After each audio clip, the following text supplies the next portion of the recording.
Funcionários do Taiaiá Resort tratam o ministro do STF, Dias Toffoli, como proprietário, segundo reportagem do Metrópolis. Relatos indicam que Toffoli teria uma casa exclusiva na área mais luxuosa do resort e uma embarcação no pier. O empreendimento em Ribeirão Claro é conhecido localmente como Resort do Toffoli, apesar dele não constar oficialmente como dono. O local tinha participação de parentes do ministro e passou a ser controlado por Paulo Humberto Barbosa, advogado ligado à JBS. Toffoli é relator no STF de casos envolvendo o Banco Master e já analisou processos ligados à JIF, portanto, irmãos Batistas, de novo aparecendo aí nesse cenário político. Serrão, isso me fez lembrar um sítio em Atibaia, que também tinha ali, era o dono, mas não era, mas tinha foto, tinha tudo, mas não era o dono, não. Me lembrou bastante esse caso.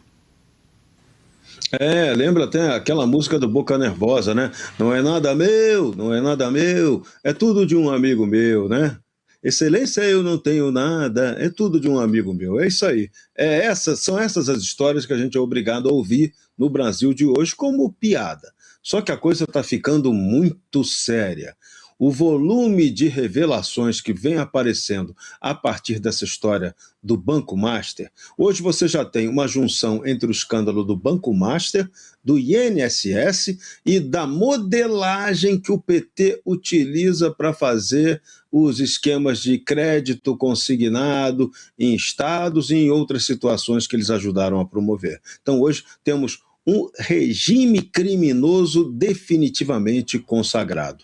E nessa história toda, tudo que a gente não podia ter era a cúpula do poder judiciário facilitando aparentemente as coisas para aqueles que promoveram a roubalheira. A gente tinha que ter, sim, o judiciário promovendo ou cuidando da punição, ou melhor, deixando o processo andar para que se verifique mais adiante, na hora do julgamento correto, se cabe condenar ou não alguém nesse caso. O que a gente está vendo é uma interferência completamente indevida da cúpula do Poder Judiciário brasileiro em um dos maiores escândalos financeiros da nossa história. Só isso aí já desabilita todo mundo, desde o bilionário bandido até aquele que está sendo conivente com ele em quaisquer das esferas de poder no Brasil.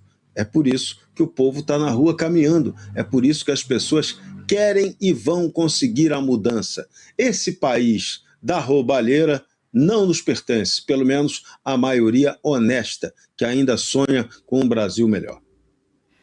Doutora Kátia, pegando um gancho aqui na fala do Serrão, é importante então reavivar a pauta contra a corrupção, porque além de todos os abusos de poder, na verdade, além não, né? A gente sabe muito bem que os abusos de poder têm uma ligação direta com a porta que se abre para que a corrupção aconteça tranquilamente, sem nenhum tipo de punição, já que quem passa batom na estátua é punido há 14 anos e quem está aí nas cabeças de escândalo de corrupção curte a vida como se realmente não tivesse acontecido absolutamente nada.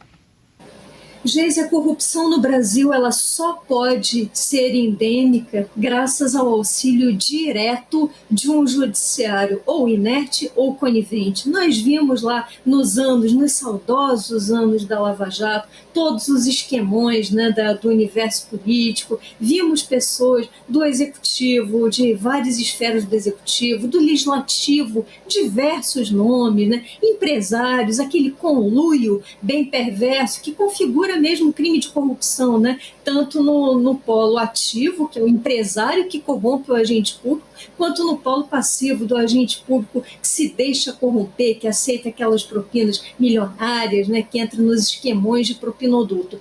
E por que a Lava Jato acabou? Porque a Lava Jato, em algum momento, chegou, ou pelo menos ameaçou chegar, no único poder não eleito desse país. E aqui a gente dá nome e sobrenome as operações. Tivemos a Operação Esquema S, que mirou diretamente gabinete do STJ, gabinete, por exemplo, do ministro Falcão. Tivemos a delação de Sérgio Cabral, que mirou essa figura aqui, que está aparecendo ao meu lado, Dias Toffoli, e que não por acaso foi anulada pelo STF com voto do próprio Dias Toffoli, que em hipótese alguma poderia ter votado, mas ainda assim votou e anulou a delação de Cabral sob a alegação de que não teria tido a chancela do Ministério Público. Anos depois, nós tivemos a delação de Mauro Cid sobre um golpe que jamais existiu e que também não teve a chancela do Ministério Público, mas que não foi anulada mesmo assim. Então, desse modo, se mantém esses esquemas de corrupção. E os funcionários desse tal resort apresentam Toffoli, né? Ou pelo menos dizem que Toffoli se apresentaria ou seria conhecido no local como dono. Só para esclarecimento aqui dos nossos espectadores, a Lei Orgânica da Magistratura proíbe que magistrado faça atos de comércio, proíbe que magistrado seja sócio, tenha participações em sociedades comerciais. Quem escolhe ser magistrado não pode ir para a vida comercial. Quem escolhe ser magistrado. Mas esse senhor aí não é nem nunca foi magistrado de carreira, foi um advogado rábula, uma pessoa de péssima formação jurídica, que não tem nenhuma contribuição para as letras jurídicas, né? Não tem nenhum tipo de aporte para as letras jurídicas, nunca ocupou uma posição de destaque no universo jurídico, mas foi nomeado por Lula, né, sob influência do seu padrinho Zé Dirceu. Então a gente vê esse mega... O que a gente vê é um revival da Lava Jato, com muitas diferenças nefastas, né? Que na época da Lava Jato nós tínhamos punição porque ainda não havia chegado a público os elos entre os corruptos e o judiciário. Hoje a gente não vê punição, então a gente vê aí a cúpula judiciária, que deveria ser um exemplo de probidade, de integridade, de competência nesse país, reputação ilibada, como diz a Constituição, metida ou supostamente metida com fortes indícios de envolvimento com os esquemões. E aí a gente se vê diante daquela pergunta tormentosa desde sempre, né?